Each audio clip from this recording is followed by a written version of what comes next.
Assalamualaikum warahmatullahi wabarakatuh. Perkenalkan, nama saya Muhammad Yusuf Andrian, studi Teknik Elektro, Universitas Muria Kudus. NIM 2019-52045. Di sini saya akan mempresentasikan proposal skripsi saya mengenai tentang rancang bangun otomatis pengereman elektromagnetik menggunakan PID. Di sini saya akan mulai menjelaskan mengenai tentang rancang bangun prototipe sistem otomatisasi pengereman elektromagnetik berbasis microcontroller dengan kontrol PID. Dengan saya Muhammad Yusuf Andrian, NIM 2019-52045, kelas A, metodologi penelitian. Kita akan mulai dari latar belakang. Latar belakang dari sistem otomasi pengereman ini yaitu kecelakaan merupakan salah satu faktor penyebab kematian terbesar di dunia. Hal ini biasanya disebabkan karena kelalaian individu dalam mengendarai kendaraan. Tidak sedikit dari pengemudi yang mengantuk atau melamun kita mengemudi sehingga pengemudi tidak menginjak rem pada saat adanya penghalang di depan kendaraan dan menyebabkan terjadinya kecelakaan. Untuk mengatasi masalah tersebut, dapat memanfaatkan sistem otomatisasi yang sangat diperlukan untuk mempermudah manusia dalam melakukan pekerjaannya. Salah satu penerapan sistem otomatisasi untuk mengurangi tingkat kecelakaan yaitu dengan merancang sebuah sistem pengereman otomatis. Sistem ini akan membuat kendaraan melambat dan kemudian berhenti secara otomatis ketika terdeteksi adanya penghalang yang ada di depan. Kita lanjut ke landasan teori sistem pengereman. Sistem pengereman atau brake system adalah sebuah sistem mekanis yang berfungsi untuk menghalangi suatu gerakan. Jika dilihat dari prinsip kerjanya, sistem pengereman berlawanan dengan sistem kopling. Sistem kopling berfungsi untuk mentransmisikan gerak antara poros. Sistem kopling berfungsi untuk mentransmisikan gerak antar poros, menggerak dengan poros yang digerakkan. Secara teori, sistem pengereman mengurangi kecepatan suatu benda dengan jalan, mengkonversi energi kinetik yang ada padanya ke dalam bentuk lain. Dilihat dari bentuk dan cara kerjanya, ada 4 jenis rem yang dikenal dan diaplikasikan di berbagai jenis kendaraan seperti rem cakram, yaitu rem ini berbentuk piringan dengan sepatu rem menjepit piringannya. Nomor 2, ada rem tromol, yaitu rem yang banyak digunakan di kendaraan berat seperti truk atau bus. Nomor 3, rem mesin, yaitu memanfaatkan gesekan mekanikal dan hambatan tekanan silinder untuk memperlambat mobil saat pedal gas dilepas. 4, rem elektromagnetik, yaitu sistem pengereman yang mengubah energi kinetik menjadi listrik. Caranya dengan memanfaatkan putaran roda untuk memutar dinamo yang menghasilkan listrik. Pengereman. Rem adalah suatu peranti untuk memperlambat atau menghentikan gerakan roda. Karena gerak roda diperlambat, secara otomatis gerak kendaraan menjadi lambat. Energi kinetik yang hilang dari benda yang bergerak ini biasanya diubah menjadi panas atau gesekan. Pada rem regeneratif, sebagian energi ini juga dapat dipulihkan dan disimpan dalam roda gila atau flywheel, kapasitor, atau diubah menjadi arus bolak-balik oleh suatu alternator. Selanjutnya dilakukan melalui penyearah atau receiver dan disimpan dalam baterai untuk penggunaan lain.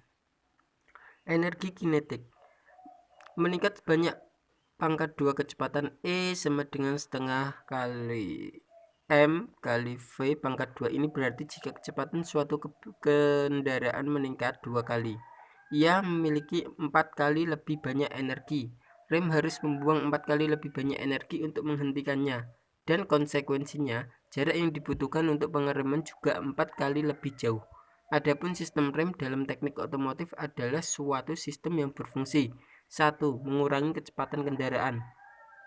2. Menghentikan kendaraan yang berjalan. 3. Menjaga agar kendaraan tetap berhenti. Sistem pengereman merupakan bagian yang sangat penting pada kendaraan. Dalam proses kerjanya, sistem ini melibatkan banyak komponen. Contoh, kampas rem, rotor, cakram, tromol, minyak rem, sampai tuas kontrol yang berada di sisi pengemudi. Fungsi rem. Secara detail, fungsi sistem pengereman adalah untuk menghentikan laju kendaraan dengan jarak sekecil mungkin. Untuk melakukan hal tersebut, sistem pengereman akan mengubah energi kinetik menjadi energi panas atau gesekan yang kemudian dibuang ke atmosfer. Seiring perkembangan zaman, pada praktiknya saat ini energi kinetik yang berbuang itu dapat ditampung kembali dan diubah menjadi energi listrik, seperti halnya yang bisa ditemukan pada mobil-mobil hybrid atau mobil listrik. Jenis-jenis rem kendaraan. Seperti sudah disebutkan, sistem pengereman memiliki jenis yang beragam, di antaranya 1. Rem mekanik atau tromol. 2. Rem cakram. 3. Rem hidrolik. 4. Rem angin. 5. Rem tangan. Banyak aspek yang menjadi pertimbangan produsen kendaraan untuk memilih jenis rem yang tepat. Misalnya untuk sepeda motor dengan kapasitas mesin kecil biasanya akan menggunakan rem mekanik atau tromol pada roda depan dan belakangnya. Kemudian, mobil-mobil dengan harga terjangkau biasanya mengkombinasikan cakram untuk ban depan dan mekanik untuk roda belakang. Sementara itu, untuk mobil yang lebih mahal atau dengan performa di atas rata-rata, maka keduanya akan dilengkapi cakram. Pengertian rem elektromagnetik. Oke, kita akan masuk pada sistem rancang bangun prototipe pengereman menggunakan elektromagnetik dan dikontrol oleh PID. Sistem pengereman elektromagnetik merupakan sebuah sistem pengereman yang menggunakan gaya elektromagnetik untuk memperlambat suatu gerakan yang umumnya adalah gerakan poros. Sebuah piringan dengan bahan logam non-ferromagnetik terpasang pada sebuah poros yang berputar. Piringan tersebut diapit oleh sisi stator berupa sistem lilitan kumparan atau yang kita sebut mengenai tentang solenoid elektromagnetik yang dapat membangkitkan medan magnet dari aliran listrik. Saat lilitan diberikan input arus listrik yang telah disearahkan, maka lilitan akan menimbulkan arus eddy, sehingga muncul medan magnet di sekitar piringan logam. Medan magnet ini akan memiliki arah yang berlawanan dengan medan magnet sebelumnya, sehingga menghambat gerakan putar dari poros tersebut. Komponen-komponen pada pengereman elektromagnetik. Solenoid.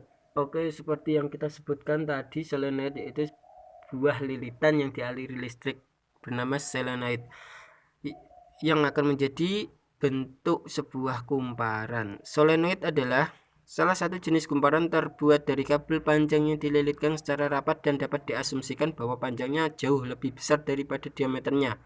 Dalam kasus solenoid ideal, panjang kumparan adalah tak hingga dan dibangun dengan kabel yang saling berhimpit dalam lilitannya, dan medan magnet di dalamnya adalah seragam dan paralel terhadap sumbu solenoid. Nomor 2 ada motor DC direct current atau yang kita sebut sebagai dinamo kecil, dinamo DC.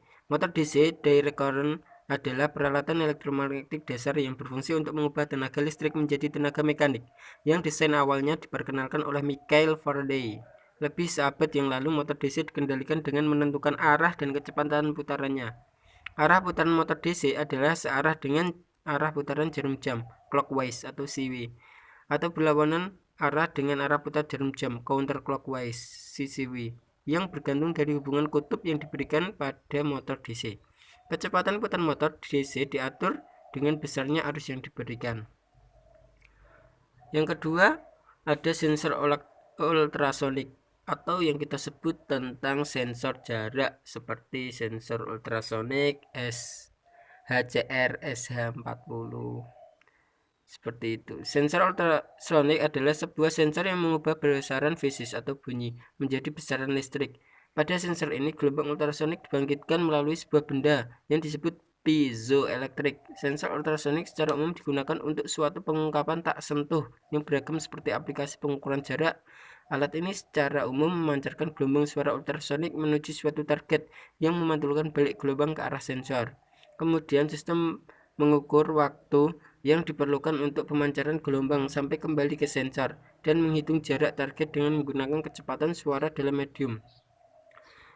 Sensor ini ada dua komponen, yaitu yang satu receiver sebagai penerima dan yang satu sebagai penangkap receiver tadi. Yang keempat ada software Arduino IDE. IDE atau Integrated Development Environment adalah sebuah program spesial yang berjalan di komputer yang mengizinkan user menulis script untuk board Arduino dalam bentuk bahasa pemrograman yang sudah menggunakan bahasa processing. Software Arduino ini dapat diinstal di berbagai OS seperti Linux, macOS, Windows, Android pun juga bisa. Yang kelima ada PWM, Pulse Width Modulation. PWM atau yang kita sering sebagai controller. PWM secara umum adalah sebuah cara memanipulasi lebar sinyal yang dinyatakan dengan pulsa dalam suatu periode untuk mendapatkan tegangan rata-rata yang berbeda, atau PWM merupakan cara untuk menyalurkan energi melalui pengganti pulsa dari sebuah sinyal kontinu analog. PWM dapat diatur dengan cara memperbesar dan memperkecil lebar pulsa.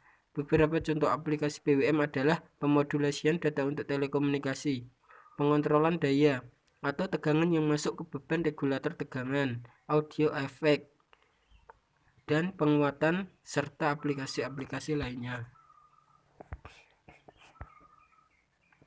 Oke, sekian dan terima kasih atas rancang bangun prototipe berbasis microcontroller yang dikendalikan oleh PID. Wassalamualaikum warahmatullahi wabarakatuh.